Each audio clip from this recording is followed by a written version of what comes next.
Olá, eu sou o Engenheiro Oliveira. Hoje eu trago mais um vídeo de dicas de construção residencial.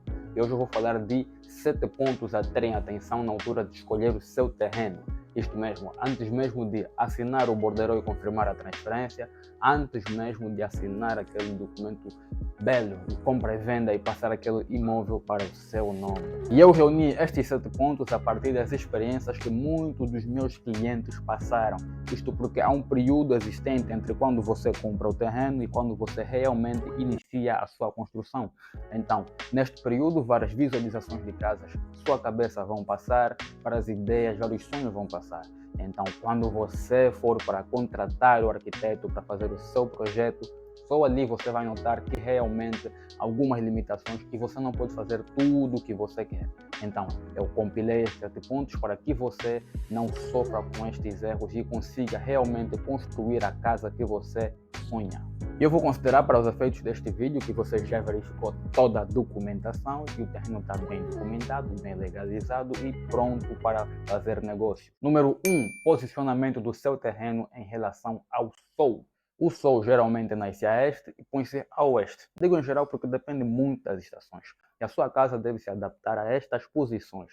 Isto porque você deve estar atento aos fatores como insolação, que nada mais é do que as horas do dia em que o sol está ativo, e irradiação, que é a intensidade desta iluminação, deste calor, que também depende muito das estações. Eu próprio já estive em situações em que o cliente queria uma fachada toda vidrada e tinha um problema de que o sol batia de frente para a fachada. Então, para evitar criarmos um ambiente desconfortável, nós tivemos que colocar cortinados específicos, optar por um vidro laminado com uma película refletora, filtrante de raios ultravioleta e tivemos que adaptar os ar-condicionados a esta irradiação solar, fazendo com que o consumo de eletricidade também fosse lá para cima.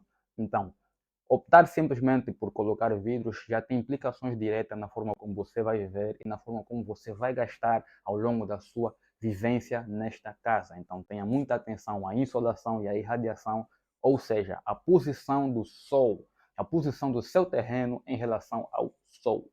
Número 2, com relação à terraplanagem. Em muitas situações, você vai acabar por comprar um terreno que está coberto de capim.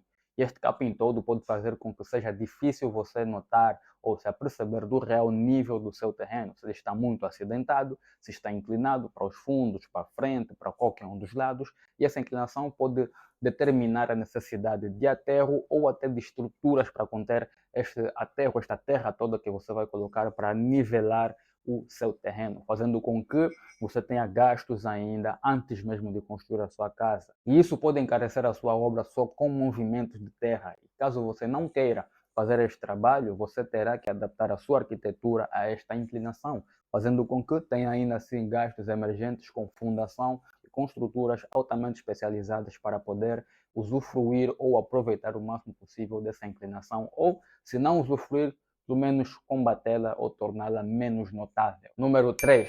Atente-se à sua vizinhança. Sim, você deve ter atenção, mas eu não digo em termos de quem são as pessoas, quem é aquele vizinho, quem é aquele vizinho. Não, não falo desta forma. Eu digo mais em relação à construção dos vizinhos, porque se você tiver uma situação em que há uma varanda de um vizinho a dar para o seu terreno, isso faz com que você tenha dificuldades ou limitações em colocar uma varanda, uma janela ou uma piscina virada para aquele lado. Isto porque você já verá a sua privacidade condicionada. Ou pode até exigir que você levante muito os muros, fazendo com que você perca os benefícios da iluminação solar e da forma que o sol vai interagir com a sua casa, com a sua piscina, com as suas janelas, e bem como estética. É uma questão muito importante a se ter em mente, porque muitos fatores decorrem de simplesmente ter uma arquitetura mal feita em relação àquilo que está na sua adjacência. E isto vale não só para a concepção arquitetônica do seu vizinho, mas também para o tipo de construção. Isto porque em muitos bairros aqui em Luanda não há uma divisão clara entre zona residencial e zona de negócios, fazendo com que seja muito comum ter casas ao lado de edifícios muito altos ou ao lado de salões de festas. Então, da mesma forma que tem que estar atento para o que está na sua vizinhança, deve também se informar para o que pode estar na sua vizinhança. Número 4. Atenção à largura do seu terreno. Atenção à largura, por quê? Pode estar a perguntar, não, engenheiro, tem uma boa área, tem uns 300 metros quadrados ali e estou confortável com isso, é uma boa área suficiente para construir tudo aquilo que eu quero. Isto porque terrenos com uma frente mais larga têm uma facilidade na distribuição e conexão dos compartimentos. Em contrapartida, os terrenos mais estreitos têm uma certa restrição nestes aspectos. Dar um exemplo. Imagina você ter um terreno com uns 8 a 10 metros de frente e você coloca a sua sala na sua parte de frente e a sua cozinha lá atrás. Isso pode acabar por ocasionar você criar um caminho de 10 a 15 metros para sair de um ponto até o outro, simplesmente porque neste mesmo espaço também tem que colocar todo o resto dos compartimentos que estarão na sua casa. Ponto número 5, a valorização. Isto porque se a zona não estiver a crescer, não haverá valorização dos imóveis que nela contêm. Então, você deve ter atenção porque não quer realmente viver numa zona que não está a crescer e os imóveis nela não valorizam. Raramente você perde dinheiro ao construir a sua casa, mas com certeza você quer ver o valor dela aumentar ao longo do tempo.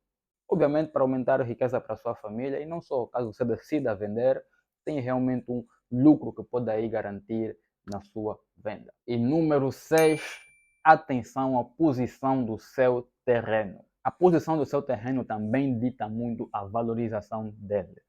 Mas terrenos de esquina geralmente tendem a ser mais valorizados por terem aí duas fachadas por onde aproveitar e um vizinho a menos do que os terrenos engavetados que estão ali entre outros terrenos. A localização do seu terreno, além de valorizar ou não o seu imóvel, traz consigo as facilidades e dificuldades na criação de fachadas. Isto porque você, com um terreno de esquina, tem a facilidade de duas fachadas por onde aproveitar, ao contrário de um engavetado que tem apenas uma. Bem como, ao escolher as fachadas, traz consigo também a limitação ou liberdade na distribuição dos compartimentos ali dentro da sua casa. Ou seja, o escolher um posicionamento diferente do outro para as suas ideias traz consigo uma série de limitações ou liberdades dependendo daquilo que você decidir e daquilo que você tem em mente para a sua casa. E nunca deixe de levar em conta a posição do seu terreno em relação ao sol. No entanto, esta dificuldade, além de todas as outras que nós falamos acima, são um desafio para o seu arquiteto ultrapassar usando suas habilidades e talento e criatividade. Número 7. Observe-se um loteamento de um antigo aterro. Em um dos vídeos aqui no canal em que nós falamos sobre como escolher um bom condomínio, ou escolher casa em um condomínio, eu falei sobre isso. Atenção ao histórico do terreno. Você definitivamente não quer se encontrar numa situação em que vai comprar um terreno só para descobrir mais à frente que ali era uma lixeira, era uma construção que foi aterrada para parecer plana e por isso muito mais cara.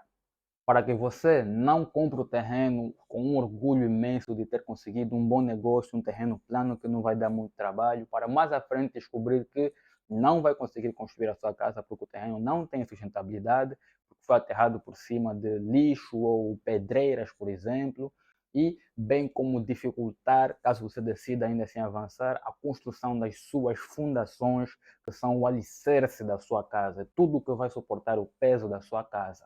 E eu reconheço que neste momento é muito difícil você saber o que realmente se trata, se é um terreno virgem ou um aterro. Então, eu recomendo que nestes momentos você se faça acompanhar de um profissional qualificado, como um profissional perito avaliador de imóveis, ou um engenheiro ou um arquiteto, que são pessoas que possuem um conjunto de habilidades e conhecimentos que lhes servirão muito bem para identificar se realmente está a pagar por algo que vale o seu dinheiro. E foi isso. Eu sou o Engenheiro Oliveira. Se tu gostaste deste vídeo, deixa o teu like, porque assim o algoritmo das redes sociais entende que isso é um bom conteúdo e vai recomendar para mais pessoas que precisam dele. E se estás a ver no Instagram, segue o canal. Se estás a ver no YouTube, subscreve. É um pequeno e gratuito clique para ti, mas serve de grande ajuda para mim. Muito obrigado. Até o próximo bloco.